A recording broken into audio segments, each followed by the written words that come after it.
Kryetari i Bashkisë Simar Vangel Tavo ka vendosur të shkrijë inspektoriatin e mbrojtjes së territorit në varësi të kësaj bashkie. Sipas burimeve, brenda kësaj bashkie bëhet me dije se 5 punonjës të inspektoriatit, por edhe drejtuesi i saj në bashkinë e Imarës janë shkarkuar mëngjesin e kësaj dëne me vendim të kreut të Bashkisë së Qytetit Bregdetar. Burimet bëjnë me dije se kjo njësi, e cila ka në fokus mbrojtjen e territorit nga ndërtime të palishme dhe abuzime, ka bërë të kundërtën e asaj që ligji dhe rregulloria i përcakton duke abuzuar me detyrën. Kjo ka qenë edhe motivi kryesor që ka detyruar kreun e Bashkisë Simar Vangel Tavo të marrë këtë vendim të prerë duke shkrirë institucionin,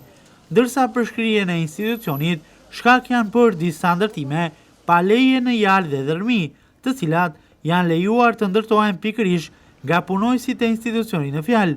Ndërtime këto të cilat kanë sjellë dhe procedim penal të punojësve të IMT Imar pak ditë më parë. Në njoftimin e policisë së Vlorës, i sjell për media të mërkurën e 4 qershorit, bëhet me dije se për një rast të ndërtimit të palishëm janë proceduar penalisht 3 punonjës së IMT të Bashkisë së Imarës, por edhe drejtuesi i këtij institucioni për veprën penale, shpërdorim detyre, pasi kanë lënë të ndërtohen disa objekte pa leje në Jalë dhe Dërmi, shkaku që ka çuar sot kreun e Bashkisë së Imarës të shkrijë totalisht institucionin e inspektoriatit të mbrojtjes së territorit. Personat e pushuar nga puna janë të njëjtët që më parë janë proceduar edhe penalisht. Gjithashtu nga informacionet konfirmohet edhe fakti që ditët e ardhshme do të vijojë puna për zëvendësimin e tyre për ta kthyer këtë institucion funksional dhe sa më pranë qytetarëve.